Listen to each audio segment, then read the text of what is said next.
welcome back to another video. Hope you're all keeping safe and well. I've got good friend Lee McQueen with me to discuss all things Tottenham Hotspur. Lee, how you doing?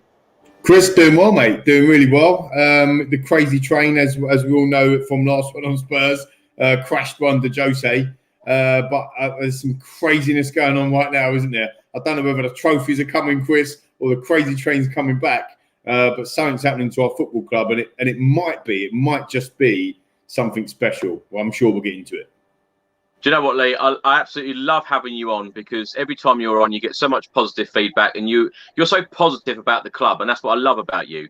Now, with all the news in the last couple of days, obviously Fabrizio Romano has been on the channel a couple of times, giving his thoughts and his knowledge on what's happening regarding Antonio Conte at the moment. How are you feeling? Yeah, I mean, I'm feeling like I am positive. I mean, we have had a tough season, all of us Spurs fans. I think that's pretty much fair to say. Everyone watching and listening will know that. It has been a crazy train. We mentioned it on the Love Sports show when we were together, that it is an interim appointment for Jose Mourinho when he came, and it proved to be that. Probably a little bit less than what we'd have all liked in terms of it didn't get us over the line with trophies. But, you know, Antonio Conte coming in, I know it's not a done deal yet, but all the signs are pointing to the fact that that's going to go over the line. And I think that when Poch's name was back in the fray, I have to be honest with you, I was like, wow, this is incredible. Homecoming. I mean, how did you feel? I mean, I felt that this was the time Poch's going to come back. Maybe it's a little bit early for him to come back, but nonetheless, what he did to our football club over a period of 5.5 years was absolutely transformation. You know, the pride, the passion, just the ability to just want to watch your football and be part of that football. You know, I know it's all ingrained in us, right? I've been a Tottenham fan since 1987 FA Cup final. Unfortunately, it got off to a losing start. It hasn't really stopped since, has it, to be fair? But Poch really brought back what Tottenham was all about. So actually, for him to potentially come back, I was excited. I'm not gonna lie. However, good friend of ours as well, Jamie B from the Daily Hotspur, he has been pumping Conte to us, saying, look, he's going to be amazing. And actually, having watched the shows this morning and yesterday with Fabrizio on, him talking so highly of Conte, some of the best pundits in world football talking about how high they rate Conte. Chelsea fans that I know come back saying, I can't believe Spurs are going to sign Conte. This is a game changer. It starts to make a difference, doesn't it? It starts to hang on a minute. Maybe it isn't Jose 2.0. Maybe is something going to happen. I don't think I've ever questioned Conte. I don't think I've ever questioned kind of Conte's managerial experience. I think he's world class. I just worry, Chris, is Levy and board going to back him? Because he spent 370 million at Chelsea in 2 seasons. He signed 16 players at Inter Milan in 2 seasons. Yes, he won trophies, amazing. But is he going to get that at Tottenham? And if he is, I actually think this could be absolutely amazing for us. But the big but is if he gets backed. So we have to back him. Having said all of that, if Pochettino come back through the doors, which looks unlikely now, but if he did, he would still need to be backed as well. I think we all know as Tottenham fans, and we've been saying it together, haven't we, Chris, for ages, that the reality is that we need a rebuild and we need a refresh and we need to do something different. And this is definitely something different, especially if he brings in director of football, which I'm going to murder his name, so I'm not going to try and pronounce it. The Italian fella. Fabio Paratici. Now, it's interesting, actually, because Fabrizio Romano said that, Spurs tried to actually get him in the club 5 years ago when Pochettino was our manager. It would have been very interesting if that would have happened.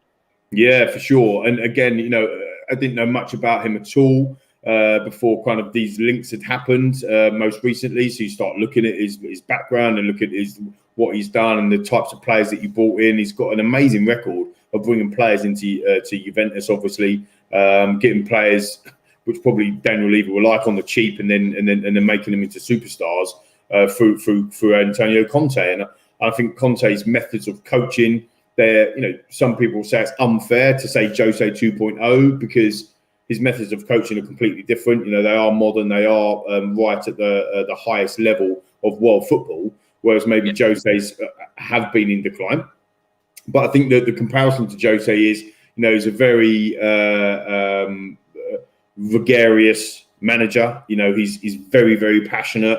He knows what he wants. He's a winner, and he wants to get what he wants. And when he doesn't get it, that's when things don't go very well. And that's what happened certainly with Jose at the height of his powers as well. I think the major difference is with Jose and Antonio Conte is, unfortunately for Jose, and I wish him the best, but unfortunately for Jose, I don't think he's at the height of his powers. But I think Antonio Conte absolutely is. And again, for all of the stick, and I'm not going to put it to anyone else, I'll just say it for me, for all of the stick that I've given the board this year, which has been a lot more than I have previously, you can't, if they do get Antonio Conte over the line, he is a genuine world-class manager coming to our football club. You've got to be excited about that, haven't you? Do you know what, Lee? Part of me feels super, super excited about Antonio Conte coming in, because when you look at his record, he's won 5 league titles in the last 7 years. That's incredible. Now, who can match that record in the last 7 years? It is simply incredible. However, the only thing that does worry me as a Spurs fan, I'm exactly like you, and we're part of the Last Word on Spurs WhatsApp group, and me and you basically said the same thing last night on that group, in the fact that we haven't got a problem with the manager. Bringing a manager of that caliber like Antonio Conte to Tottenham could be absolutely huge. He could take us to the next level. Some of us felt like that. Some of us felt like that when Jose Mourinho come in. The trophies are coming. That old-fashioned saying that the trophies are coming. You saying the crazy train. I still can't believe that I'm sat here and we haven't won a trophy under Jose Mourinho when he's come to our club and he's won trophies everywhere else. It's amazing. Now, the whole dream about Pochettino coming back, I was exactly like you. Of course, I don't know many Tottenham fans myself. I know there's a lot of people who watch this channel and obviously on Twitter and social media. And I don't know many people that wouldn't welcome Pochettino back with open arms. I think it would be a fantastic appointment. I just think that the timing for Pochettino coming back is completely wrong. We all know that he would love to return to the club one day, but I just think the timing is all wrong. No, I agree with that. Just to interact with you, I agree with that. I think that PSG's been there 5 minutes. Like, he's won 2 trophies or whatever, and he missed out on the league, and I think that was quite big. He needs to get over the line in big moments, Pochettino. Yeah. And I'm not saying that winning them 2 trophies weren't good, but one of them was a bit too bob, if we're honest, right? So he needs to get over the line in these big moments, whether or not that's a league, whether or not it's in the Champions League. To go out this year. He played some great football in the Champions League, but to go out in the semi-finals in the Champions League, that would have hurt, because he's kind of been there before, got Spurs to the final. So, he needs to get over the line. And I think that the Pochettino dream, if that's what it is, and some might mock me for that, because I just think he's amazing. He was born to manage our football club, and he just gets the fabric of everything we are. So he will come back. So the dream is still on, but maybe not yet. I think Antonio Conte, he is a manager that expects to win. And I think Fabrizio said that on the channel this morning. He gets the up when he don't even win a football match, let alone like the whole thing. So, he expects to win. And I think that gets me excited. I think we had a serial winner in Jose Mourinho that we always kept saying, and he didn't get over the line. Maybe this is big pressure on Daniel Levy and Inc., because if they get this wrong, where do they go from here? And we said that after Jose Mourinho. So to be able to even get Antonio Conte interested in signing a contract for Tottenham is a feat in itself. So when he does sign, it's got to be an amazing result for Tottenham Hotspur. I mean, we didn't think this was going to happen, did we? Yeah, well, even Barry writes now on screen, we've been crying out for this type of manager for 30-odd years. Now, I have no problem with the manager. I think it would be an excellent coup for Spurs. But what I was going to say, Lee, and what we agreed on last night in the WhatsApp group is the fact that, you've got to back the manager. No matter whether it's Antonio Conte, Pochettino coming back, whoever it may be, they've got to be backed. Because unless they are backed, and like you've just said, and Fabrizio said it this morning, Antonio Conte expects to win. He expects to win every single game, and he will have the ump if he doesn't win. Fabio Paratici is exactly the same. Fabrizio Romano said about their mentality is very, very similar. Them two work very well together. and they've both done excellent work, individually at clubs. It is very exciting. It is very exciting. But what I want to know, and what I'd love the board to come out and say is, this is exactly how much money we're going to spend. That is it. Because, Lee, you're one of the best businessmen I know. Won The Apprentice on the BBC with Alan Sugar. Realistically, in the year and a half we've had with COVID, realistically, how much money will Tottenham go out and spend in the summer? Conte will probably want an awful lot of money to go out and spend, and before we even get started on what players could possibly leave Spurs this summer, how much money could we bring in from that? But he will want to go out and spend. And Antonio Conte, as I said, won 5 out of the last 7 league titles. He will want to go and win the league title with Spurs. That excites me, and I know it'll excite you as well. Any trophies coming into Spurs, and it's weird as well that Fabrizio said this morning that Antonio Conte, one thing that he really, really wants to do well in, and that's a European competition. Now, if you want to come into Tottenham Hotspur and come and win the Europa Conference League, it should be a fairly easy job compared to what he's done, say, with Inter Milan last year. First title in 11 years in Serie A. Yeah, again, some fantastic points. I think that's why maybe the stars a little bit, if you like, are aligning, because you go back to the plan, right? We've said this on the last one on Spurs shows. We've said this on social media, and actually on your own very show as well. The reality is we've missed having a plan. That's what we need to have. People need to follow. Right? Let's make no bones about it. Everyone watching this channel now, we need to be able to follow something. Yes, we follow Tottenham here. Yes, we follow Tottenham, but actually we want to follow the plan. Where are we going? Why can't the board come out and say, we've appointed Antonio, we've appointed Fabio, right? I'm just going with his first name, his surname, I can't have it. And at the end of the day, this is what we've got. We want to win the title within the next 3 years. This is our plan, or whatever the plan is, right? 2 years, 3 years. This is how much money is going to be put aside for transfers, no matter where it's going to come from. This is what we're going to do. We're going to keep our best players. We're going to build a team around Harry Kane and whoever else, and Kane's not going anywhere and all that stuff, and get it out on the table and bring us with you. Get us back on board. Get us back on track, coming along with where we're going. Does that make sense? And so that's what I don't think that will happen, but that's what I want to see. That's what I want to hear. Fans' representation on the board and all the stuff that's gone on under over the last kind of few months, a lot of the fans will just be happy with understanding where we're going as a football club, and where we're going over the next kind of 2, 3, 4, 5 years or whatever. I think it's definitely a shorter term plan with Conte than it would have been with Pochettino, or another manager like Brendan Rodgers, or a manager like Ten Hag or something like that, because he's a winner and he wants to get it done, and so on and so forth. So therefore, there is going to be a need to come out and say, the media will say a war chest or whatever they use in these, these sensational headlines. But whatever that is, it needs to be a substantial amount of investment in the playing squad. I think Daniel Levy has done an amazing job with the commercial side of the business, of the football club, and of the business side and whatever. But we've got to get back to winning ways and focus on where we are on the football club, on the football side.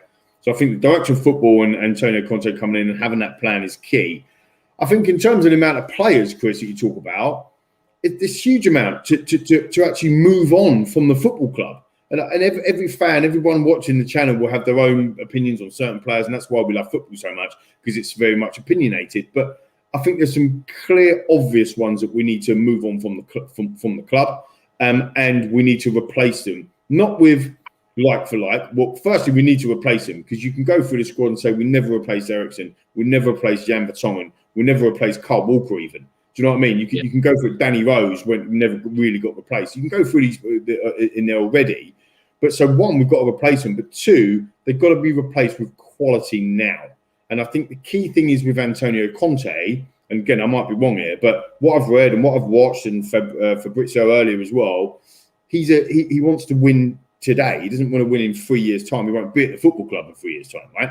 Exactly. So the whole academy piece and driving, even though I love the youth, I run a business called Raw Talent, which is basically about bringing raw talent through and developing them. So I'm very much keen on that, like John is from the Lily White Rose and the team over there. But we all want trophies, and we thought trophies were coming last season. We want them to come this season. So in order for that to happen, we need to have a moment like Liverpool have. We need to have a moment when somebody turns around and says, I'm bringing in an Alisson and I'm bringing in a Virgil van Dijk, and we are going to win everything, because that's what Liverpool did. So we can have that. I think that can be. And Zach D says, for the first time, feels really excited that Conte is coming in to be a Spurs fan. And I think that's the key thing that we need to start thinking about as well. Where that money's coming from, we talked about the business side. I mean, it's very nice words, but I'm not sure I'm the best business person. Maybe that that's great. But there is ways to raise money when you have an asset as big as Tottenham Hotspur, right? The business, if you like, the club, the valuation of the business or the valuation of the club could be 2.5, could be 3 billion. Let's just call it 3 billion for argument's sake. There is a huge amount of money that you can raise against an asset worth 3 billion. And you can start. Joe Lewis can start to dilute some of his share base, for example. Daniel Levy could, doubt that he would, but maybe Joe Lewis could sell 10% of his shares, and that 10% of shares could raise him straight away 300 million quid. So do you know what I mean? All of a sudden, there's some money there. I'm not saying that he will do that, but actually he could do to raise that money. And therefore, to have somebody else, I can't remember the names, but they had not joint ownership, but they had 2 or 3 major shareholders over at Arsenal, didn't they? They're not down the road. Usmanov and the fella that's in charge of them now, and they had to do a buyout piece. But actually, that was a way of raising money before, when under the previous leadership team, which was Wenger and one of the other directors, I can't remember his name. But so there is ways of raising money there. There's obviously another way of raising money, and that is selling Harry Kane. I don't think that anybody watching this channel or anybody, being a Spurs fan, would want to see Kane go. And actually, when you re-watch that video, that interview with Gary Neville, I don't think he actually ever says that he wants to leave Tottenham. Now, he never actually says it. Very clever from him and his PR people and whatever. The whole Kevin De Bruyne piece, the Man City stuff, that is 2 and 2 together, and it probably is 4, but he never actually come out and said it. What he did actually say was, we are 2 or 3 players away from being brilliant. And actually, with Antonio Conte coming in, who's just won 5 league titles in 7 years, and with the ability for the board to say, we're going to back him in his few hundred million quid, why wouldn't Kane stay? So I don't think selling Kane or selling a Son or something like that is potentially the way forward. What I would say, though, just quickly, is that is exactly what Liverpool did. That's exactly what they did. And like one of the, I think it was Stuart actually said on one of the comments earlier, if Antonio comes in and wins the league, everyone will forget about Poch. It might be the same way. If Coutinho gets sold for 147 million, they bring in Alisson and Virgil van Dijk and they win everything. Who's talking about Coutinho anymore? And football's fickle, and it works both ways. If we go and get 150 million, 160, 170 million for Kane, is that an absolute disaster? Well, at the moment, it feels like that. But what happens if we brought, in hindsight, what happens if we brought in 3 outstanding players or 2 outstanding players and then we won the title? Would we care? Lee, what I want to know, right, is you bring in Antonio Conte and you bring in Fabio Paratici, right? What changes at Spurs? Steve Hitchen. Lots of people are saying, what happens to Steve Hitchen? Surely Steve Hitchen then goes out of the club when you've got a new director of football. But when Daniel Levy has held so much control with transfers, etc., the way that the club is run, does he simply, after all this time, say to Antonio Conte, oh, well, actually, now your responsibilities are X, Y, and Z? Now, we saw during the Audi Cup that time, and that was a real turning point for me, with Pochettino saying to the journalists at the time, I'm the head coach. I'm not the manager. I'm the head coach. Perhaps you ought to ask the club about my job title. I remember that. Now, does that change? Does he give more control to Paratici and Conte, and then take a back seat? Because I can't imagine he's going to do that. When we saw that Amazon documentary, he's pretty much floating past, or he was floating past Jose Mourinho's office pretty much every day, wanting to be involved in everything. Even having a cup of tea in the canteen, he was there, wanting to be involved, you know, in absolutely everything. So I can't imagine him taking a back seat. When the cameras are there, Chris? Do you know what I mean? Or that, do you know what I mean? Who knows that? I mean, I think. However, sorry, Lee. Let me just finish. I just wanted to say, Fabrizio Romano then said that Antonio Conte actually welcomes a chairman working very, very closely with somebody, because at Inter Milan, the owners of Inter Milan, they're out of the country all the time. Yeah, and they're in China. That close relationship. So do you think it could work? And do you think that major changes are coming at Spurs? Well, I think major changes need to happen. So I think that's what we're all calling for. Could it work? If it is, again, it's a big if. It comes back to the point that we made right at the beginning. If they're backed and if they work in their roles that they're meant to be working in, and they stay in their swim lanes, should we say? So you're in your swim lane. Everyone knows what they've got to be doing, and they're all pulling in the right direction. That's the essence of a proper team, isn't it? At any level, any business, at any club, at anything you do, if you're going to work as a team, you've got to all be pulling in the right direction. And if they get that bit right, then I think it can work for sure. Antonio Conte, no matter what happens, and let's hope he's mega successful at Tottenham, and he wins the league and he wins the FA Cup and he gets us in the Champions League. Let's hope so. He will not be our manager in 4 years, like guaranteed. Maybe 3, but that's also unlikely. But 4 years, he definitely will not be our manager. So as long as we understand that and know that that's where we're at, for the next 3 years, go for a plan. We are going to win the big prizes. This is what Kane wants to be in. Can you get Kane to stay at the football club now, based on he's got 3 years left on his contract? He's got Antonio Conte coming in, got director of football coming in. We're pushing in that direction. I think yes. I think that's a lot easier now than what it would have been if you're bringing in with all due respect to Grandpa, for example. But the changes that you talked about need to be made. But we've had directors of football, sporting directors in the past, right? Yeah. We have had Paul Mitchells of this world, you know, whether or not he was head of recruitment or sporting director. We had Frank Arneson, Damien Comolli. Do you know what I mean? So we have had this kind of setup before. Did Daniel Levy take a step back at that point? Well, you arguably would say under Paul Mitchell, maybe Paul Mitchell had some restraints, financial restraints, which is always the way at Tottenham up until this point. Hopefully that changes.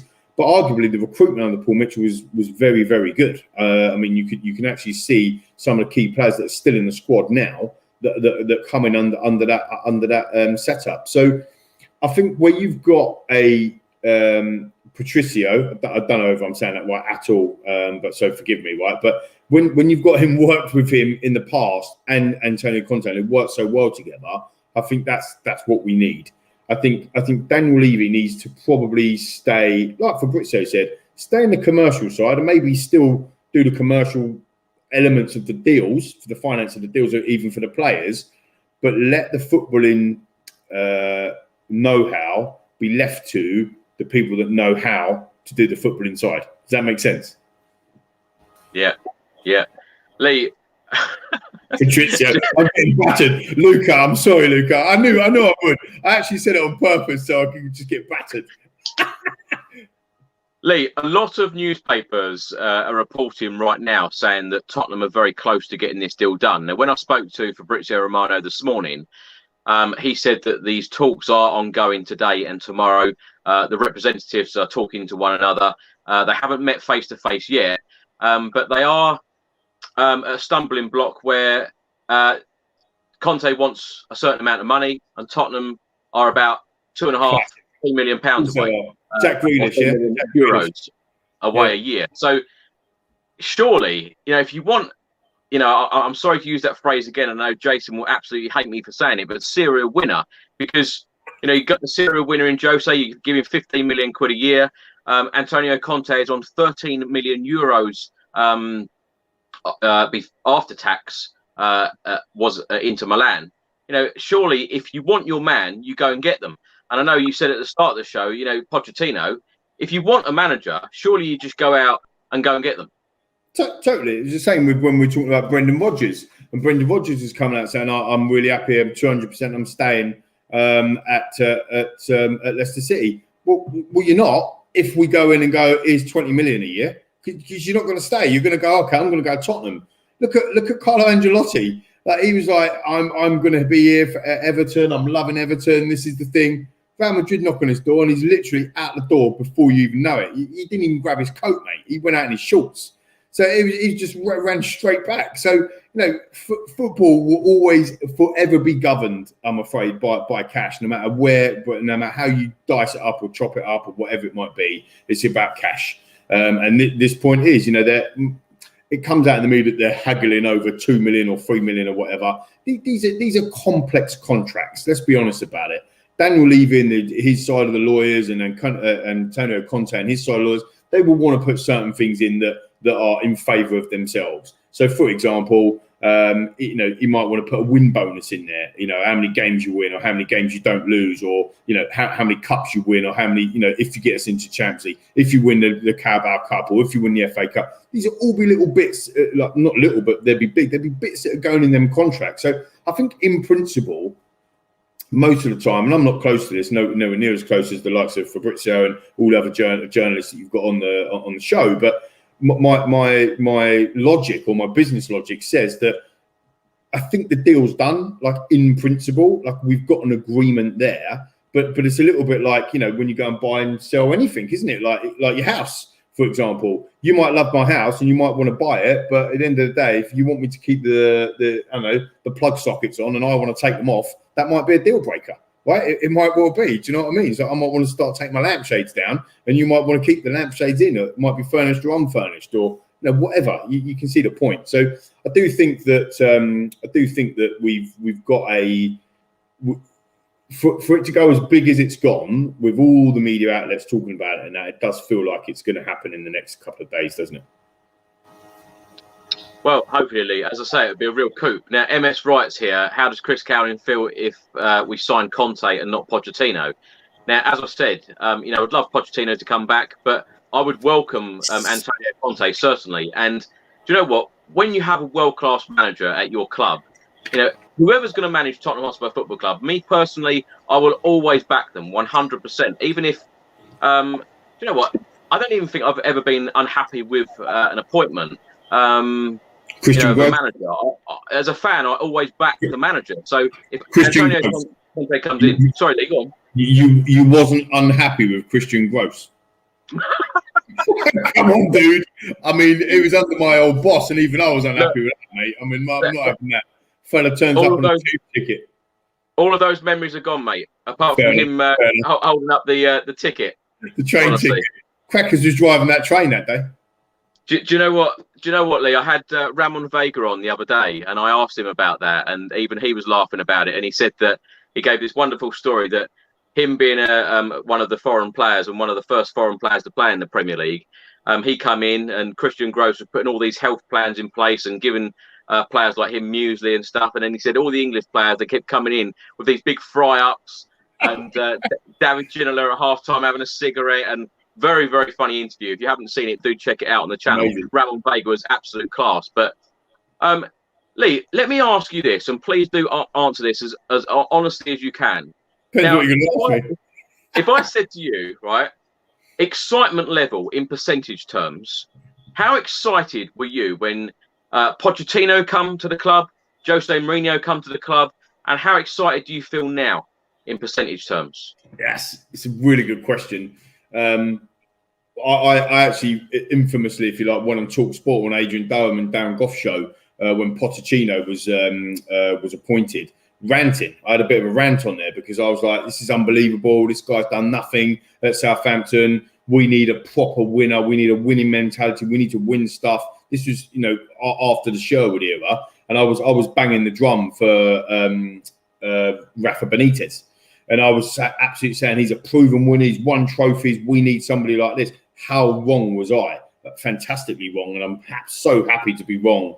So at the time of Pochettino being hired, I wasn't that happy. Wasn't that excited. My excitement level was probably 20%. I thought it was just another yes man, if I'm honest. When Mourinho was appointed, I was probably excited even less. not because he's not a serial winner, and I had to lean into him coming to our club.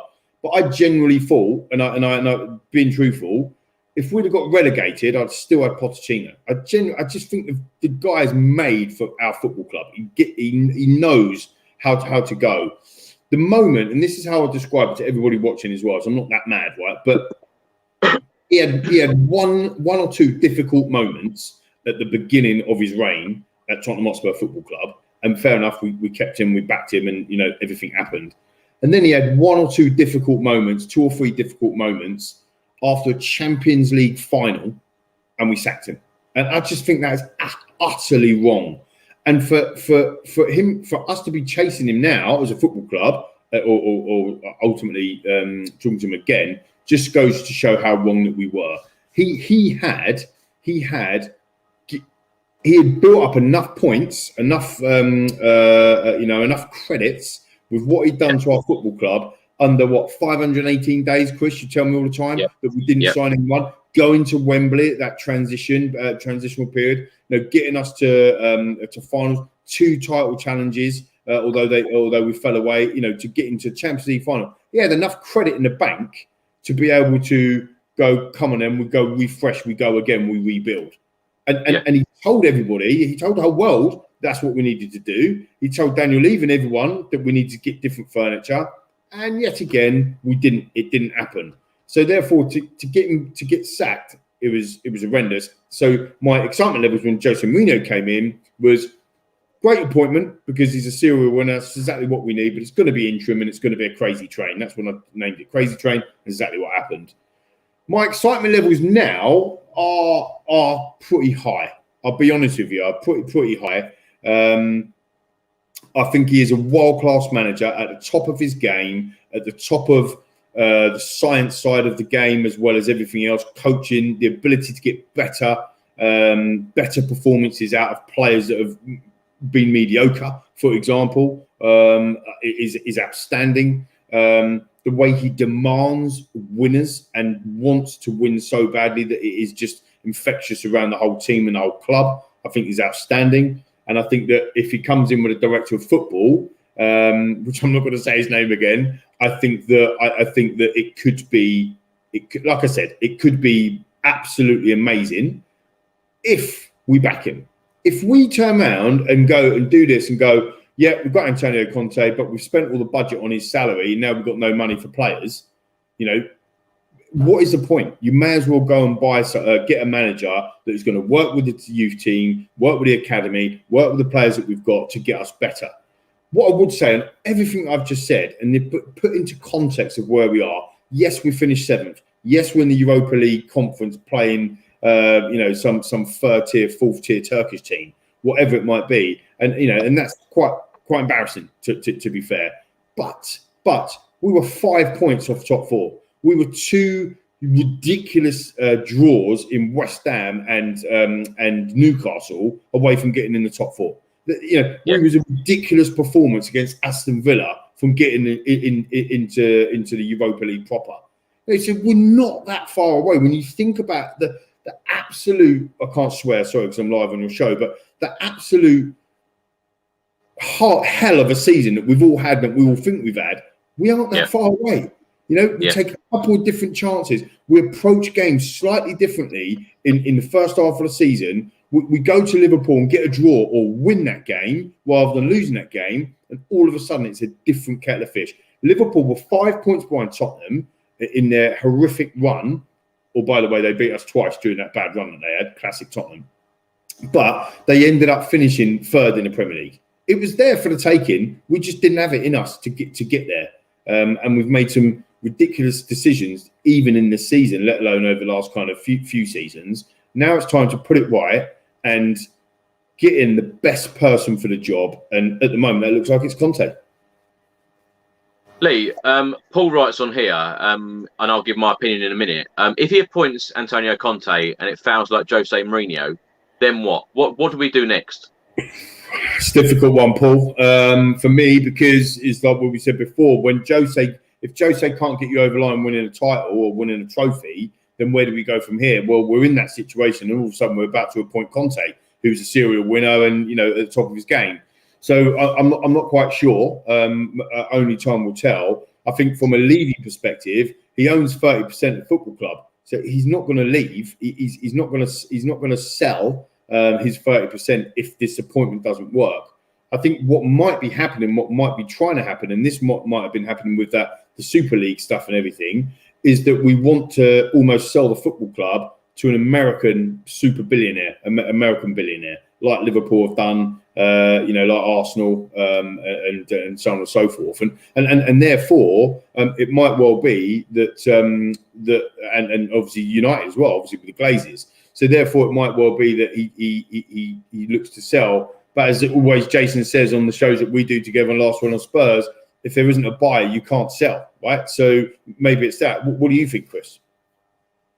I don't think the board are going anywhere at all. And I've got to say, it's the only thing that worries me about any appointment, whether it be Pochettino, whether it be Conte. You can have Pep Guardiola at the club tomorrow. Doesn't change anything.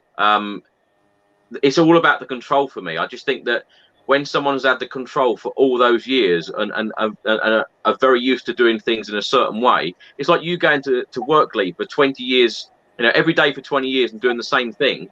Why are you going to do anything any different the next day? I don't know whether there's going to be enough change at the club for things to seriously change. That's what I'm worried about. Yeah, Antonio Conte as a manager, I think is fantastic. And do you know what? I thought it was so interesting, and thanks for your message earlier, because last night when we were on the WhatsApp group, it felt a bit negative of saying, Jamie was saying to us, why don't you feel excited about this, the prospect of Antonio Conte coming? And both of us said, we are, but we're just worried about the whole backing thing.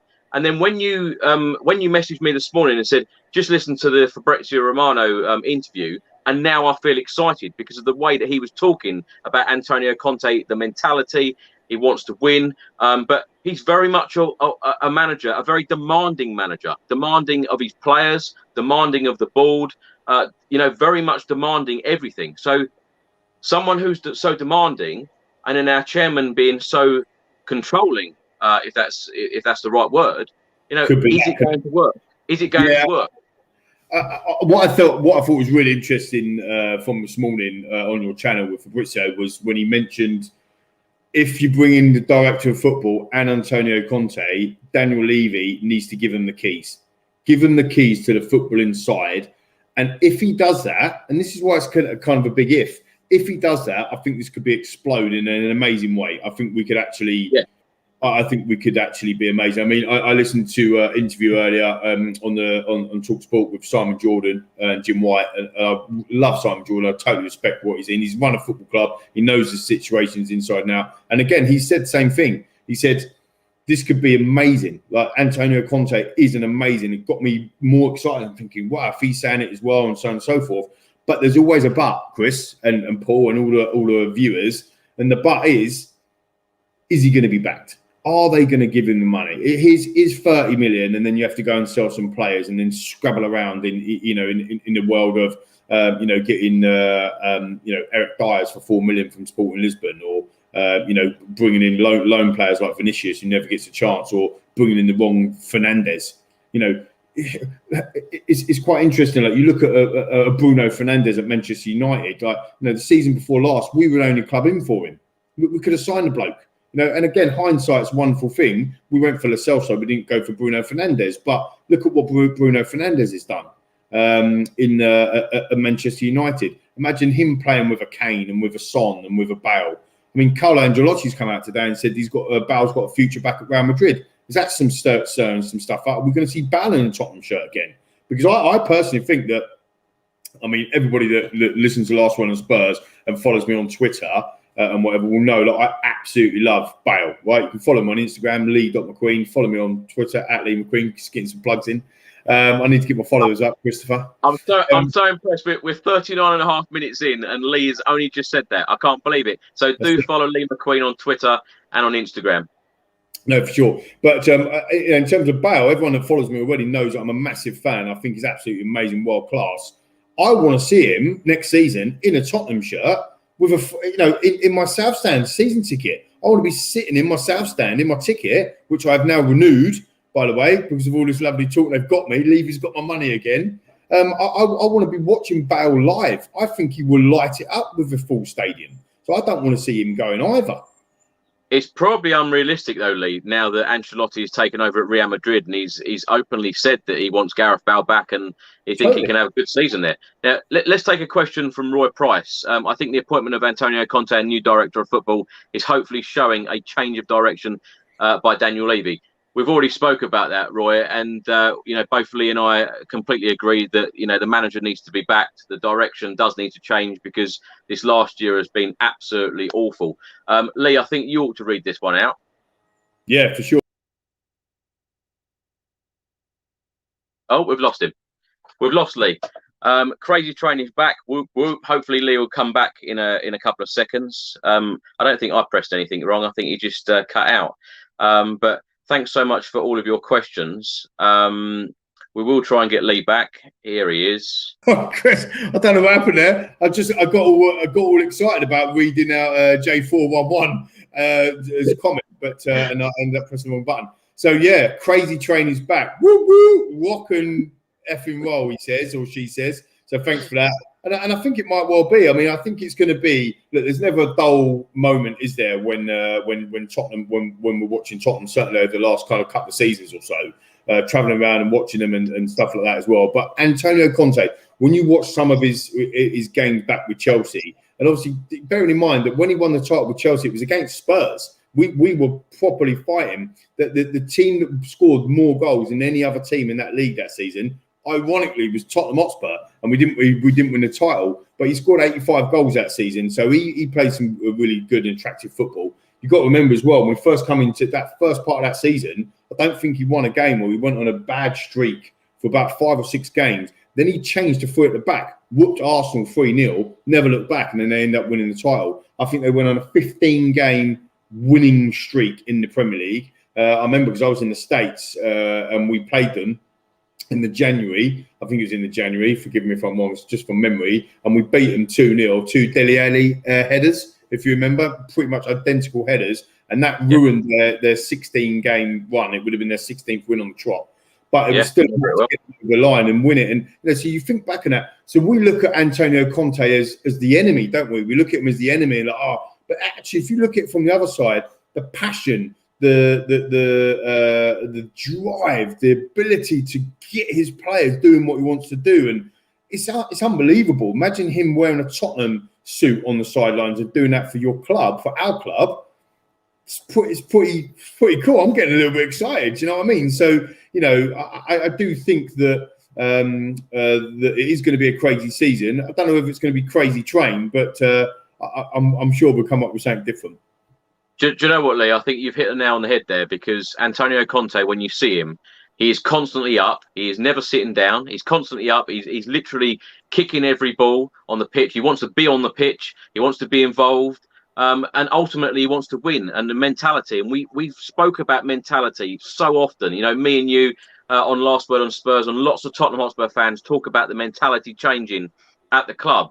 And that's one thing that does really excite me about an appointment like Antonio Conte, because of what he's won in recent years. We can all talk about Jose Mourinho and how many trophies that he's won, and people saying, well, Jose Mourinho was finished. Well, this is very recent. Antonio Conte has just guided Inter Milan to their first Serie A title in 11 years. Yeah, if someone like that can go in and make dramatic changes. And it's funny, isn't it? When you think back to the 2 seasons that he spent at our London rivals Chelsea, he won the Premier League in his first season there. He won the FA Cup in his second season, and then he was fired. So can you imagine a manager coming to us, winning a league title and winning an FA Cup? They'd have a statue outside Tottenham Hotspur Stadium, wouldn't they?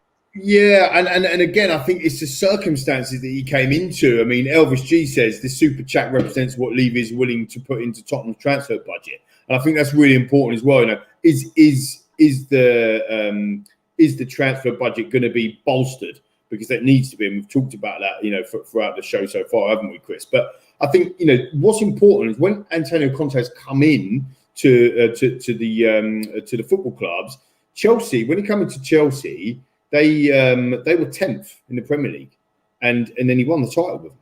right? The following season. When he went into Milan, I think they were 5th or 6th or something like that. Same with Juventus, and then he won 3 titles on the trot with them. So, you know, he is, not only has he got clubs or football clubs or whatever over the line when they haven't done it for a while, very similar to Jose Mourinho, to be fair, in his background, but he's done it more recently, and he's done it with clubs that have been failing, powerful clubs that have been failing. And I'm not saying that we're a powerful club, but when you look around the training facilities, the Tottenham Hotspur Stadium, the world-class players that we've got in terms of Harry Kane, some will put Son in there, some wouldn't. I personally would. Bale, for example, a World Cup winning captain in between the sticks as well. Now, when you look around what we've got and some of the foundations that we've got there, we are up there. We are up there. The bit that is missing is the bit on the pitch. The bit that is missing. We were so close. Now, I know I don't want to dredge it all up for the memories, but just cast your mind back to June 1st, 2019, and if Sissoko didn't hit his arm, but if it wasn't given as a penalty, if we'd have turned up, whatever, if Lucas would have, all ifs and buts. But can you imagine if we'd have won the Champions League, how different our world would be sitting here today? It's completely different. And what I always say, imagine it, Lee. That's what hurts so much. I did imagine it. So did I, and it was a thing that we thought that was a massive, and it was a possibility, Chris, and the viewers. It was. And the thing that I'm trying to kind of describe, not very well, but the thing I'm trying to describe is how everybody feels and whatever, is that when players come out, and even Kane, I am living in this at Kane as well, but when players come out and they go, I want to leave Spurs because I want to win things, you haven't got any right whatsoever to win something, right? You don't. It all comes down to the day, or a penalty, or a dodgy arm, or, you know, being world class and putting the ball in the back of the net, or defending well. It's 90 minutes, or maybe 95 minutes, or maybe it's penalties. The reality is, look at Manchester United the other day. They didn't deserve, per se, to lose the Europa League final. It went 13-12 on penalties. I mean, flip a coin, right? Do you see what I mean? But it will go down in history that they lost it, and that's football, and that's life. I suppose the point I'm making is where we need to be to keep the likes of Kane and our best players and whatever is challenging for the prizes. We had a cup final this year. Yes, it might not be the one that everybody wanted. Yes, we got turned over badly, in my opinion, in terms of performance. We didn't turn up again in a cup final, right? We had one shot on target in a cup final. But Manchester City lost the Champions League final, not even a week ago, just over a week ago. They had one shot on target in the Champions League final. That's Man City. This is a team that spent over $1 billion. This is a team that have got world-class players all over the place. This is a team that are walking, PFA awards and Football Writers of the World awards and all sorts of stuff. But they only had one shot in the final. So I suppose the point I'm making to everybody that's still watching my little rant is that you haven't got a given right to win something. You've got to earn it. And therefore, everybody in the team needs to want to go and win and earn. And I think that's the difference between a Harry Kane and some of the other players that we've got. Does that make sense, Chris? He wants to go and do that. And I think Antonio Conte is absolutely driven in him that we're going to win it. That is what we're going to do if I'm in charge. So it can only be a good thing, surely. Yeah, well, we saw that Jose Mourinho tried to instill this mentality into the players, and it just didn't work for whatever reason. So backing is absolutely key. But Conte, just quickly on that, Chris, though, just ask your opinion. Conte isn't a defensive manager, is he? Like you wouldn't. Jose was very defensive manager. We went a bit front foot at the beginning, come top of the league, that sort of stuff. When the West Ham result happened and whatever, and the Newcastle result, we kind of backed off and we went defensive. Would you say that Conte is a defensive manager? No, I think he plays good attacking style football. You don't win. You don't win titles. You don't win 5 out of the last 7, years of titles by playing defensive football, do you? No. I think he plays some super football, but it's all about the players that we're going to have, because Jose Mourinho obviously got caught short with the defence that we've got. We need better players in, defensively. We've spoken about this all season. Last season was such a disappointment. When if I said to you, Lee, what was your most disappointing part of last season? You know, you'll probably name the Arsenal game or the Zagreb game, and then you'll go, oh no, actually, West Ham was really disappointing. Oh, Newcastle, and you just go on and on and on, and you'll probably then name about 20 different incidents, and that's the worry.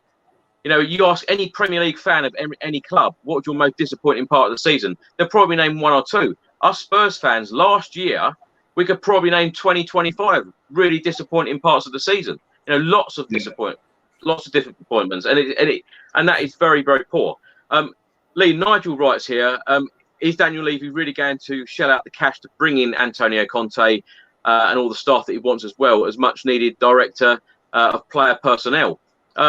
As I say, if he's going to... It's a difficult one, Nigel. I mean, look, this is what we've been saying the whole show, to be fair, which is if Daniel Levy and the board are serious about the Tottenham, the playing side of the game and winning stuff, if they are serious, they will have to back him.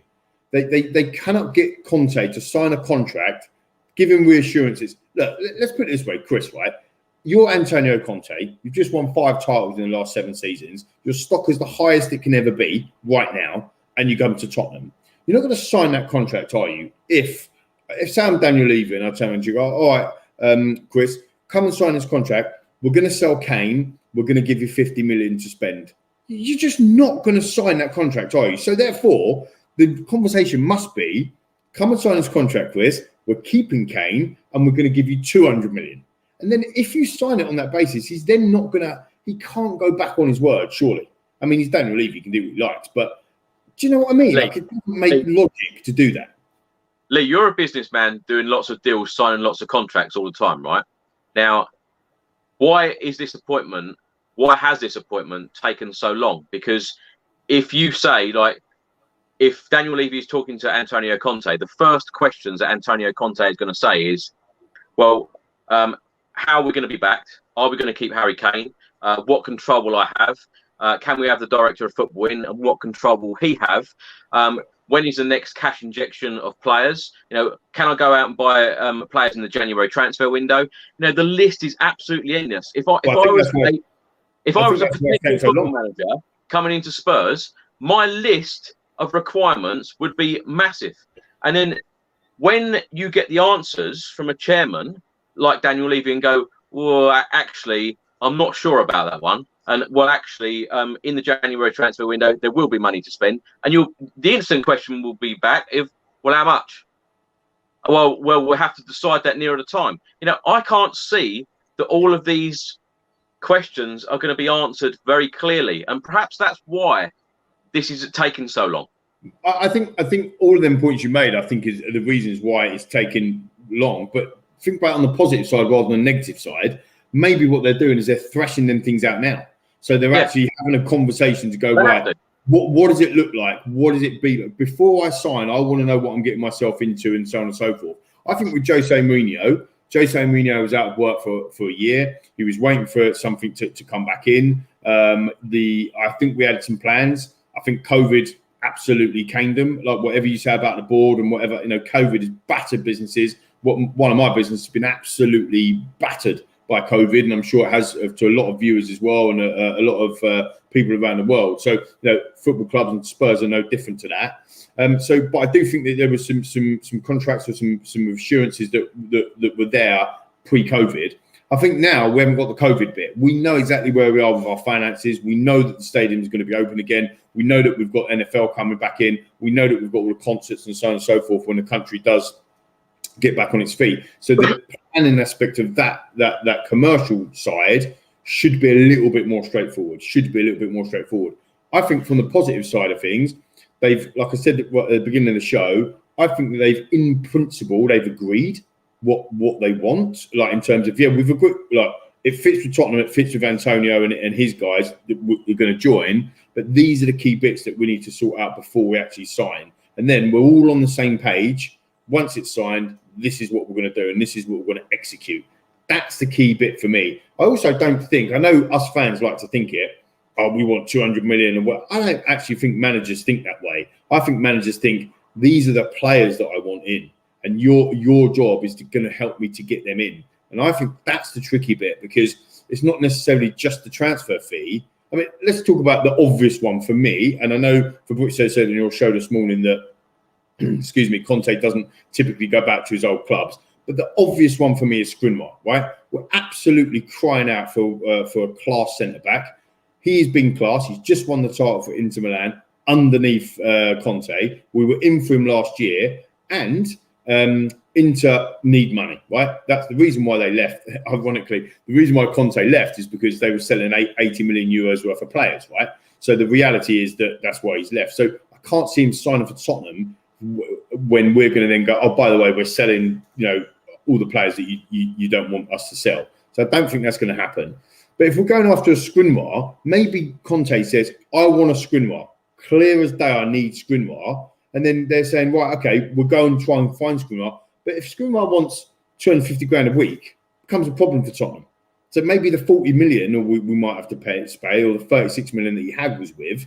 People have a go at him for haggling 2 million or whatever for Jack Grealish, just pay it. But that 2 million can go onto their wages, and it can be offset. So it's the wages part of things as well. Are you with me? We've got Dembele, Harry Kane, Son's just about to sign a new contract. If you believe the reports, some of the reports that we've been hearing for a long time now have been that it's already done behind the scenes, but we can't confirm that. But ultimately, Son's about to sign a new contract. Bale's on big money if he goes back or if he isn't going back. Kane's the biggest earner, and Dembele's on over 200 grand a week. So anybody that's coming into the football club wants a part of that as well. Do you see where I'm going, Chris? So it is complex. So it's not just a case of get me Skriniar or get me Lukaku or get me whoever, a Cardi or whatever. It's kind of like going, well, actually, how are we going to do that? And planning it out. And maybe you can't get Skriniar last season, but actually you can get him this season. Does that make sense? Well, you've used the word there, Lee, planning. And you know what? We've all spoken about the lack of direction that the club has been going in the past, 12 months or so, and of course the very poor season. For me, I think that the board, from the start of next season, need to regularly communicate with the fans, and regularly, even if it's like a monthly newsletter or a note from Daniel Levy and the board, and say, this is our vision. This is exactly what we want to do. Because surely that vision will be being shared with the likes of Antonio Conte and his representatives now. So share that with the fans. Let the fans know. But Lee, I know we were only going to be talking for half an hour, and we're nearly at an hour. So I need to ask you something quickly. I think video is a perfect way of Daniel Levy getting his message across.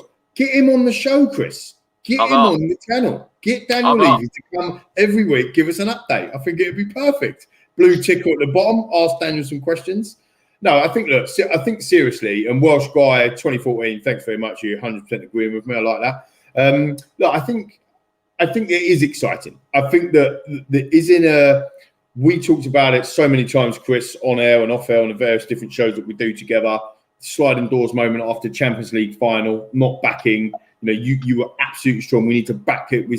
Our stock as Tottenham Hotspur was highest it would be. In that final, go and bring some players in. Look, we did spend, I think, 130 million that summer on the likes of Sessegnon, and the likes of Jack Clark, and the likes of Ndombele, the likes of Lo Celso, and so on and so forth. We did spend some money in the COVID-ridden summer transfer window last year, and arguably got Pierre-Emile Højbjerg, who for me has been absolutely outstanding. So I think at the end of the day, you got to look at that. Reguilon's had a different season. Gareth Bale came good towards the end of the season. 11 Premier League goals and 20 appearances. Outstanding return in the end. So there has been some good work done there by Hitchin and so on and so forth. But I think all this director of football talk. What does that mean for Hitchin? I think that probably means that his time is up at the club. That will be a massive change. I think Daniel Levy taking a bit more of a step back from the footballing side. That's going to be a big change. Director of football coming in itself is a big change. World-class winning manager that is recent. That's a big change. So I think there is some big changes happening as we talk at Tottenham, and I think that's why things take a long time to get over the line. I mean, to find a new manager from sacking Jose April 19 to now seems like a long time. Is it 43 days or 44 days? I think you quoted this morning, Chris.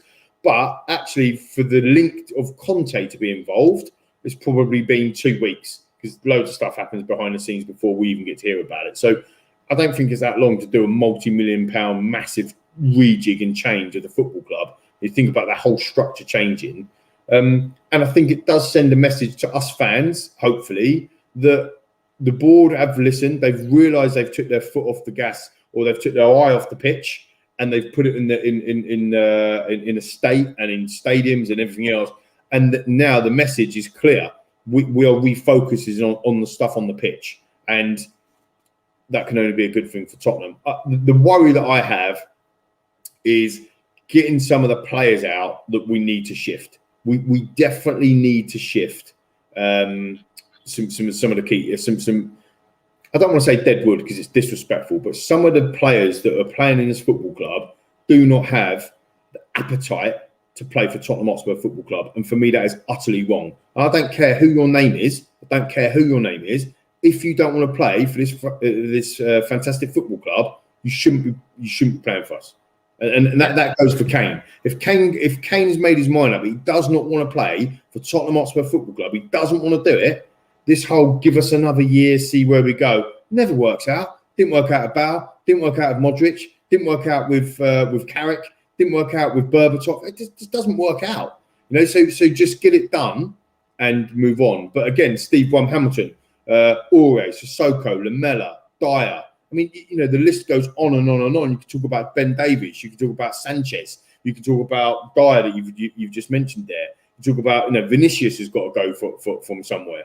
You know what I mean? You've then got other players like Lucas Moura. Lucas Moura doesn't get mentioned. Lucas Moura has done 107 Premier League appearances, 107 since he started at football. How many goals do you think he scored? Not a lot. 17 in 107 appearances. This guy is a false number 9 or coming in from the wing. He doesn't take people on. Forever in folklore at Tottenham Hotspur. Forever. I was there. I saw it happen. Unbelievable. Forever in our hearts. But does he give us a good enough return? He scored 3 Premier League goals this season. 3. Lee, I know I just spoke about the communication. Last question I wanted to ask you while you're on. Now, of course, your mentor, Lord Sugar, he was interviewed on TalkSport a couple of weeks ago, talking about the fan representation thing that's going to be happening next season with the Tottenham Hotspur board. What are your thoughts on that? Because Lord Sugar come out and said, absolutely ridiculous decision. You can't have 60,000 fans on the board. Yeah, he did. I mean, I'm not sure. Look, he's run our great football club as well, and people will say he's done a good job. People say he's done a bad job. I remember him doing a good job. I remember us being 6 points deducted with a massive fine, and we were going down. And he took over from Ivan Scholar back in the day, and he saved our football club, arguably. So you can have your own opinion on that, but that's my opinion. He got the 6 points reducted. Sorry, he got the money back. He got us climbing up the league table. And look, the 90s under 10 years weren't the best in terms of footballing side, but he brought one of your favourite players to the club in terms of Jurgen Klinsmann. We had top London club finishes at a time of Spurs moving from the 80s, where we had an unbelievable era for winning stuff. The 90s were a little bit barren. I mean, it was under Lord Sugar and Terry Venables that we last won the FA Cup, the greatest club competition in the world, and we haven't won it since 1991, right? And you'll tell us that all the time. 29 years, 30 years now, whatever it is. So ridiculous. So 30 years. He done some fantastic things. I mean, he brought some of the iconic players to the football club. David Ginola. I used to have a poster of a drawing of David Ginola in my first house on my lounge wall. And people would come around and go, "Why have you got a picture of David Ginola in your lounge?" I'm like, "Because it's David. This is the stuff." So, I think he's done some fantastic stuff. I think where he was coming from on that, and maybe where the club was coming from with the suggestion, was not having 60,000 fans on the board, but having one fan representation. And whether or not that fan representation is somebody from a business background, or somebody from just a pure fan perspective, somebody that maybe's been a director or non-executive director in the world, or they've got some experience at corporate level.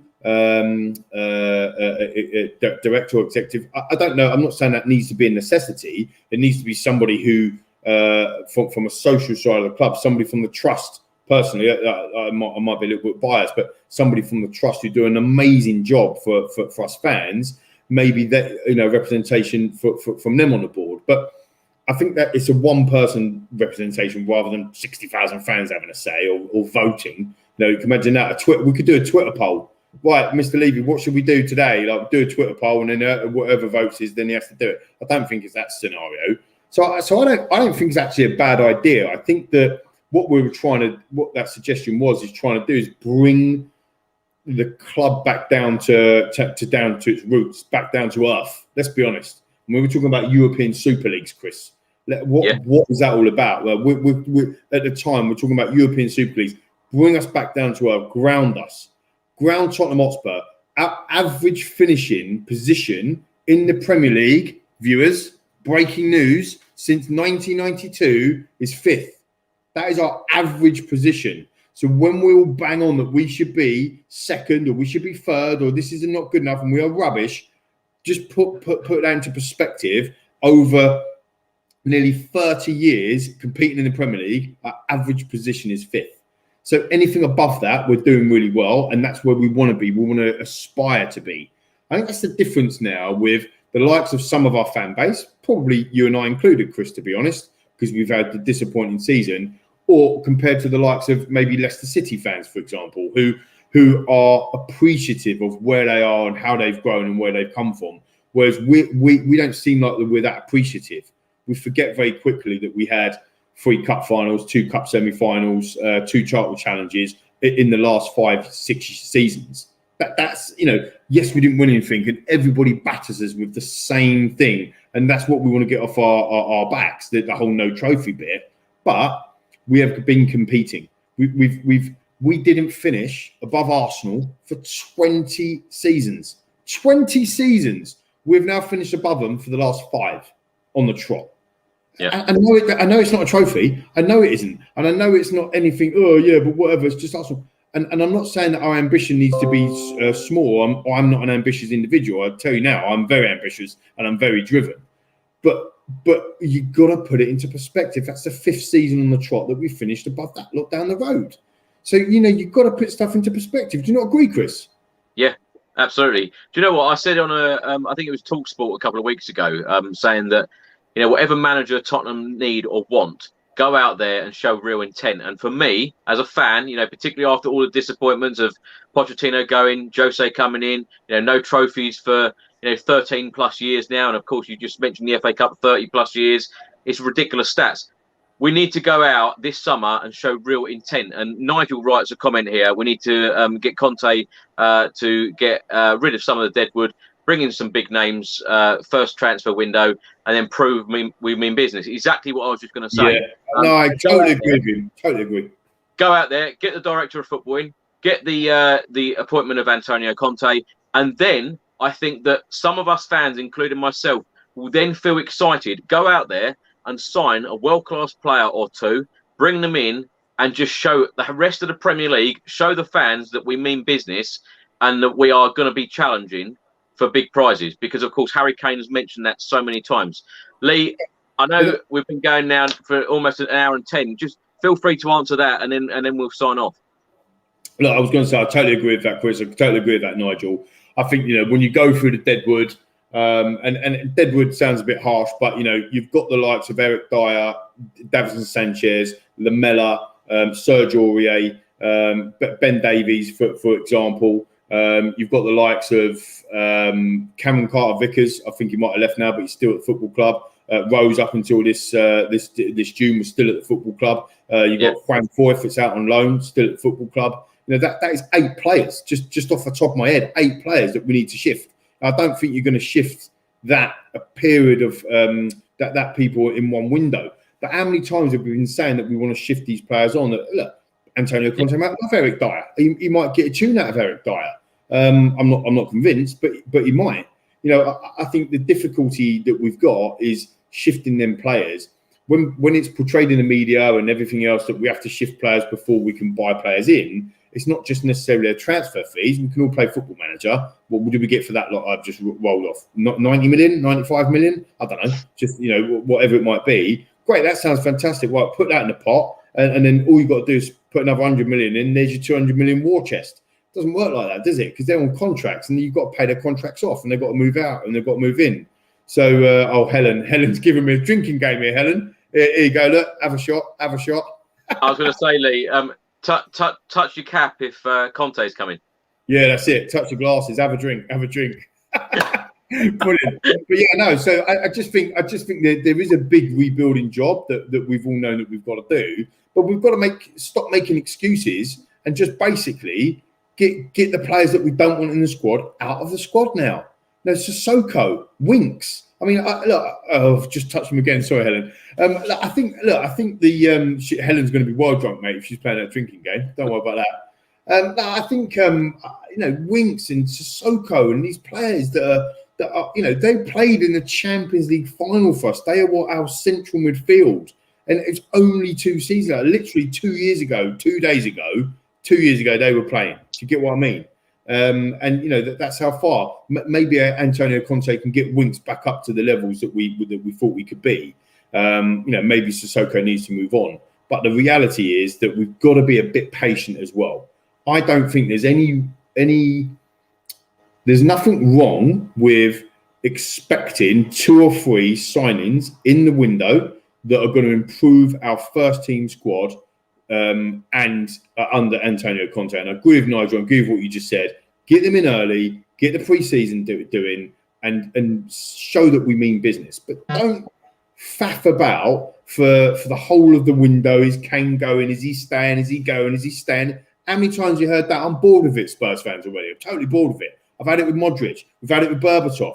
We've had it with Bale. We've had it with all of them. I'm fed up to the hind heel of it. I had it with Sheringham. I had it with Carrick. Every single player, I'm fed up with it. If you're going to go tomorrow. And if you're not, that's it. You're done. Let's stay and let's crack on and have an amazing, amazing season ahead.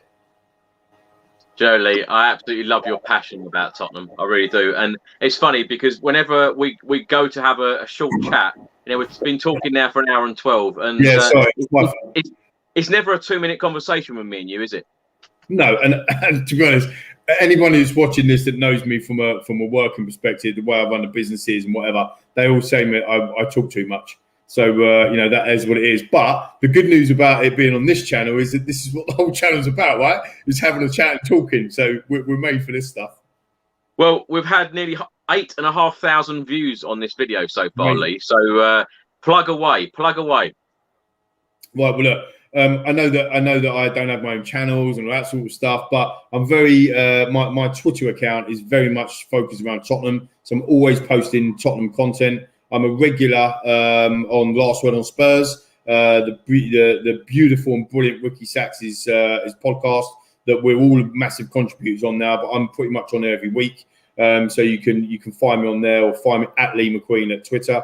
You can also find me on Instagram. I don't post that often. I've got a pretty good following on there, to be fair, so I don't really know where that come from, but maybe it's the apprentice win. But Lee.McQueen on Instagram as well. And look, I'm always up for a Tottenham chat. And if you need anything from a guy that kind of just look, I wear my heart on my sleeve and I tell it how it is. So always up for interacting with other Tottenham fans for sure. Colin writes now, love your top, Lee. Where did you get it? That's one of the Tottenham official ones, isn't it? It is, mate. Yeah, it is. It's, there you go, Helen. Have another drink. Darling. It's just one of the Tottenham official training tops. Lee, can you imagine if people were drinking like a vodka every time you mention a player that needs to leave the club? Oh, it'd be amazing. I'll tell you what. Let's do that again, right? So anyone that's playing this drinking game now, there's one for Helen. Look, I'll tell you what we do is Danny Rose. He's already left. So what about Sanchez? What about Alderweireld? I ain't talking about Toby. I mean, I still think personally he's our best defender at the club. Do you, Chris?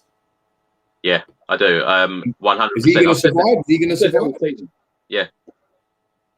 Yeah, without doubt.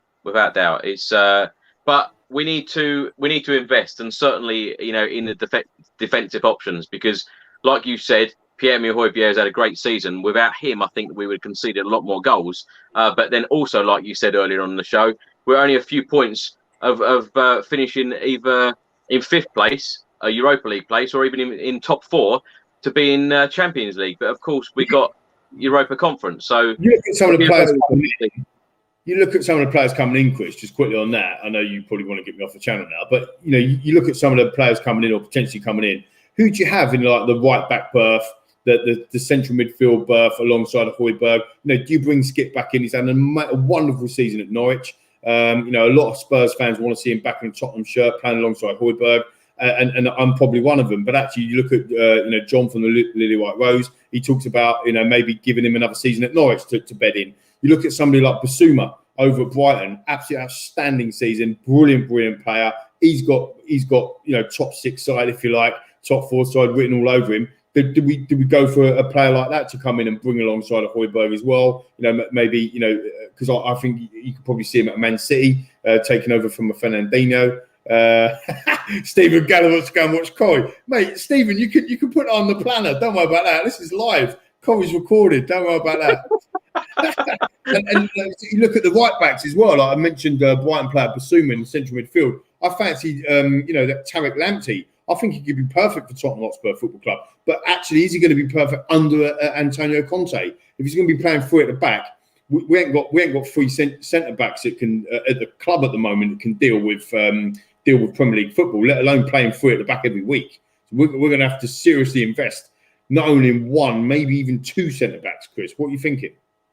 Yeah, 100%. Definitely, Lee. If we want to challenge for big prizes, which Harry Kane has used that term a number of times, we want to challenge for trophies. We need to make these signings, and it has to happen. They have to show real intent this summer. It's a huge. It's huge for everybody. It's huge for us fans. It's huge for Daniel Levy. It's huge for the board. It's huge for players like Harry Kane. I just wish that someone like Harry Kane, before the Euros, I really wish and hope that he does this. Before the Euros, he just comes out and says, I'm a Tottenham Hotspur player and I'll be in a Tottenham shirt at the start of the season. I would love for that to happen. I really would. Especially if Conte signs. If Antonio Conte signed and he's our new manager, it's breaking news, everyone, he's in the mixer. How good would it be for Kane to come back and go, mate, I'm staying, this is amazing type thing. But look, we can look at the Kane situation however which way, and it is probably, there's never no smoke without fire, so he probably wants to leave, right? But he never actually has said it, and what he did say was 2 or 3 extra players. Like what you said earlier, we was only a few points off of where we are. I'm staring at the league now. I always look at the table. I'm looking at the form table. Liverpool won their last 5 Premier League games. They got them to 3rd place. I know it's all we had to do, but all we had to do was beat Leeds and beat Aston Villa, and we'd have been up there. We'd have been top 4. That's all we'd have had to do. To go away to Leeds and beat them, and to beat Villa at home, we'd have been top 4. And we could not make this stuff up. Yet we've had an absolute shocking season. I mean, we scored. What did we score? We scored 68 goals, nearly 70 goals in a season. The our front 3 scored 51 Premier League goals between the 3 of them. Right, and actually, if you put more in there, you can add another 3, like I've dug him out earlier. But this is the mentality of the football club. I've had a good season. You scored 3 goals. How is that a good season? What are you in the team to do? Run around? No, you're in the team to score and assist. You scored 3 goals. Do you know what, Lee? It absolutely pains me to say this, right? But when you see Chelsea be so successful time and time again, and they are so ruthless in their decisions. Now, I'm going to include myself in this because I think that a lot of us fans, including me, are very sentimental about certain players, about certain people at the club. But Chelsea, they seem to have a player, and if he don't play well for a couple of games or a season or whatever, look how ruthless they are to get rid of someone like Frank Lampard, a huge legend at the club. Legend, yeah, absolute legend. And then they go, this isn't working, see you later. And then, of course, they go on to then, win the best prize out there. That's how ruthless they are. And I think that we need to just completely change our attitude, completely change everything at the club and move forward because, I haven't even mentioned, we're an hour and 20 in, and I've not even mentioned trophies very much, on this channel this evening. But we're so overdue trophies. It's ridiculous. And, for someone like me who goes to every game, travels all over Europe to watch my club play, I want to see some success, and I want to see it now. And, with someone like Antonio Conte, I'm at the point now, and I asked you earlier about the percentages, I'm at the point now where when Jose Mourinho come in, I thought, fantastic, we've finally got a manager who's going to get us over that line. We're being ruthless like other clubs have been, like Chelsea have been, because they've had managers before, win them titles, win them FA Cups, win them European trophies. And then they've said, thanks very much, see you later in the summer. And they've been so ruthless in their decision-making. So sometimes I think that we need to adopt an attitude like that. So when you watch the Amazon documentary, going back to that, and Jose Mourinho said, I need you lot to be a bunch of C's, when you go out there. A lot of the Tottenham fans, a lot of the Tottenham players in that room, they actually laughed or thought, what was going on about? Exactly. Yeah, exactly. Again, some of the other players, like you can imagine them playing for Chelsea and under Mourinho, they'd be like, yeah, that's exactly what we need to do. We go out there and that's exactly what we're going to play like. He expected every single player to go out there and do everything in their power to win that football match. And I think that is the clear difference, that our players just didn't get that. I think Harry Kane bought into it, Pierre-Emile Højbjerg bought into it, but I just don't think a lot of the other players did. Every time I go touch my glass, I think Helen now getting absolutely trashed. And so hopefully you're drinking something nice, Helen. Look, what I would say, and I do agree with you, but in terms of balancing that out, right, Chelsea were ruthless, absolutely. They spent 250 million in a COVID-ridden summer, right? They sold their best player, Eden Hazard, to Real Madrid season 4 for 100 million quid. That goes under the radar. That's like us selling Son, like tomorrow. Yeah. We'd go mental if you sold Son, absolutely mental. But they did it, right? Same as Liverpool did. It goes under the radar. What they also did is they sacked their manager, the legendary manager, whatever. They were 1 point away from not being in the top 4. 1 point. Right, and they were one goal of winning the Champions League. It could have been the other way around. Fine margins. I talk about it all the time. Jason and I have spoke about it so many times over the years. That's what I'm talking about. Fine margins in this game. Chelsea could have sacked their manager, having spent 250 million quid. They could have lost the FA Cup final like they did. They could have dropped out quite easily from the top 4 because it was 1 point, down to Tottenham, by the way, because we beat Leicester. And they could have easily lost that Champions League final, or they could have won the day. So they could have been sitting there going, we finished 5th in the Premier League, we spent 250 million, and we've lost 2 cup finals. Couldn't they? That would be the Tottenham story. Yeah, but for the Chelsea, it always seems to be winners. And you create your own luck, you create your own mentality, that team environment. It does not matter which manager is in charge of Chelsea. They seem to always have a winning mentality in that football club. Doesn't matter, does it? Like even Frank, I know he didn't win, but he got to the FA. Didn't they get to the FA Cup final the season before and got beaten by Arsenal, which was a bit annoying. So didn't they get the season before that? Didn't they win the Europa League? It's crazy how much they win stuff. It's just ingrained in that team. This is another frustrating thing, isn't it? Even you mentioned earlier about finishing above Arsenal, but they've still managed to put trophies in the cabinet. And when you got us Spurs fans so frustrated that the fact that we've had some fantastic games, we've had some fantastic nights at the Spurs Stadium, in Europe, at Wembley, etc. But we're still trophyless in this period of time, and the likes of Arsenal and Chelsea always seem to just get a trophy out of the bag, and that's what's so annoying for us all, isn't it?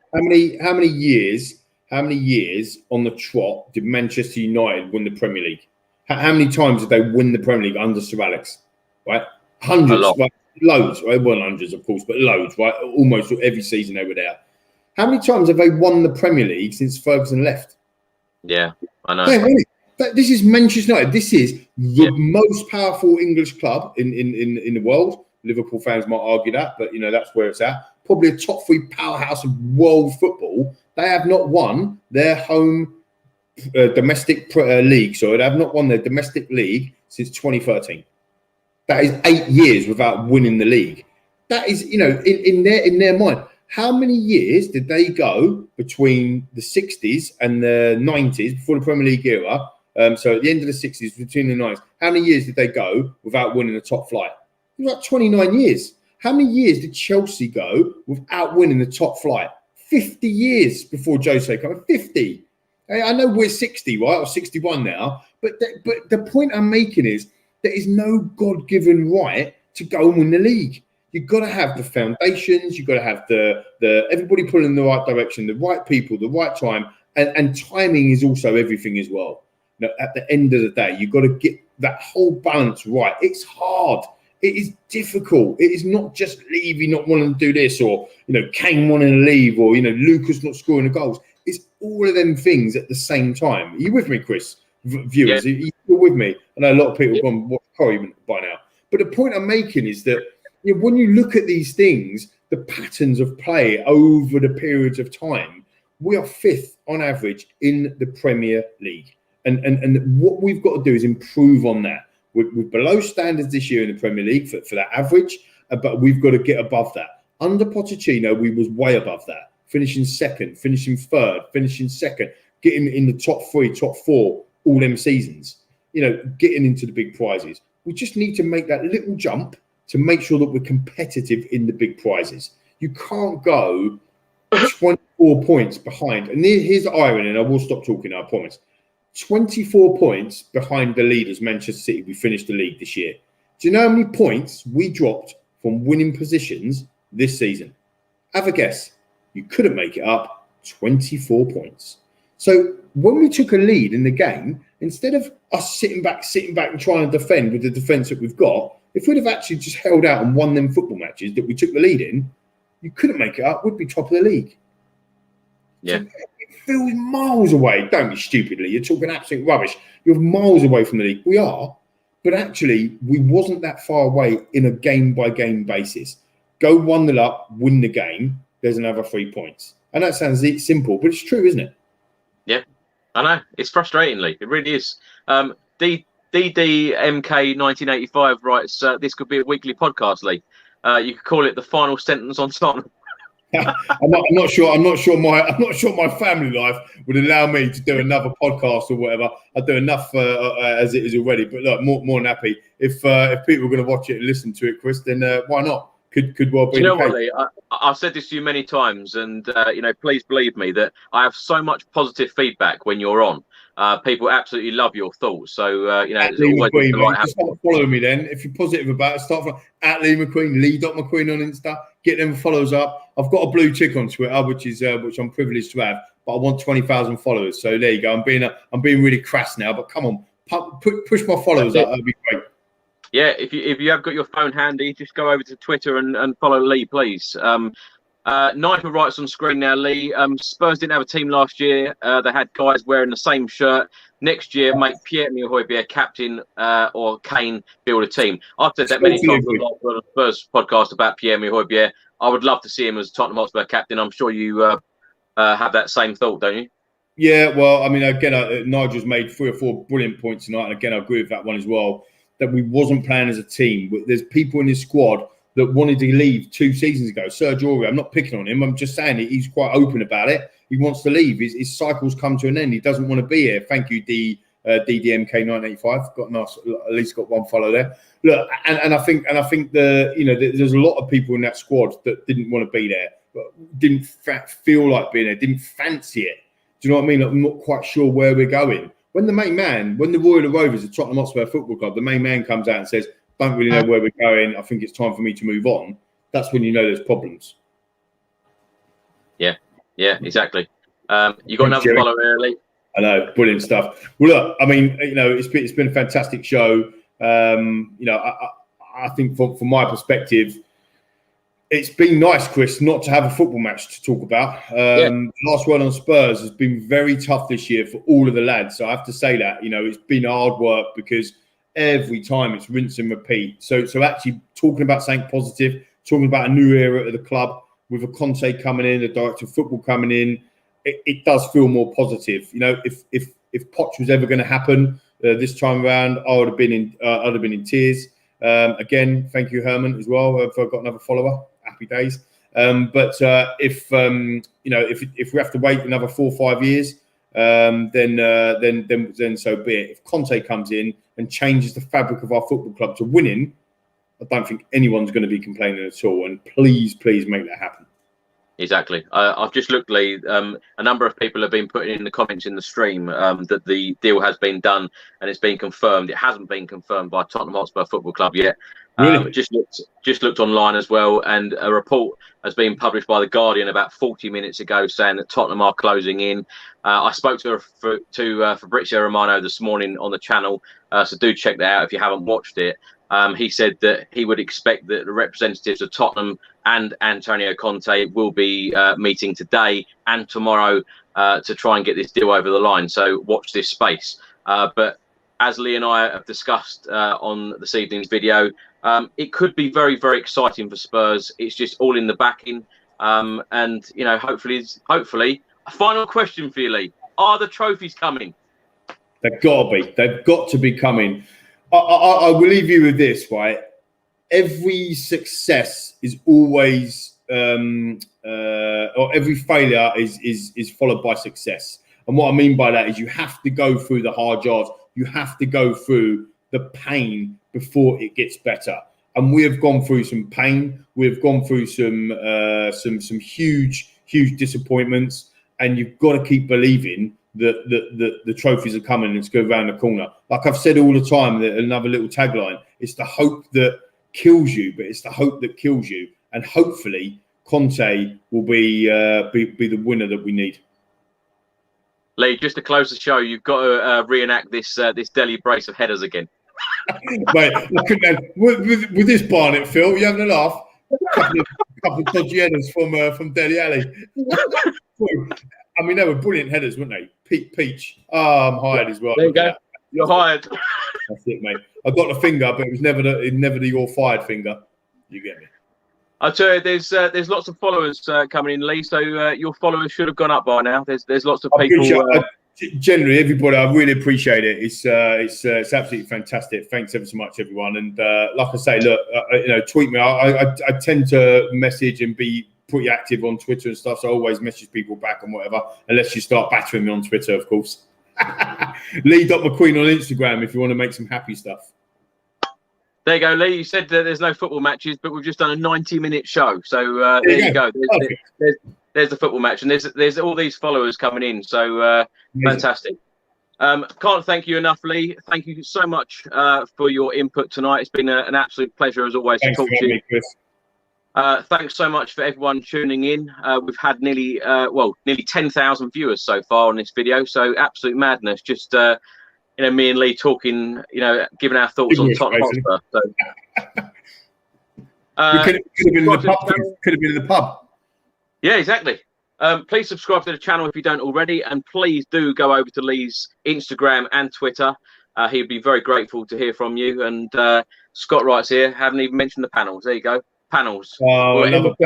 Actually, quick funny story, Scott. Before I go, that's how Chris and I kind of got talking really back in the day when I started to subscribe to all his videos and absolutely loved the content. And I used to wind him up about not talking about roof panels. No, roof cassettes. Yeah. That's it. Get it right. Roof cassettes. Roof cassettes, mate. I remember boop, boop, boop, and the trucks were moving in and you're filming it. It's like, there's some more roof cassettes coming in here. It's like, brilliant. I know. Getting excited about roof cassettes. I don't know. It's opened many doors and I've met some fantastic people like you, Lee. So it's been absolutely superb. All right. All the best. Thanks ever so much for tuning in, everybody. And I'll catch up with you soon, Chris, surely. Thank you very much, Lee. And come on, you Spurs.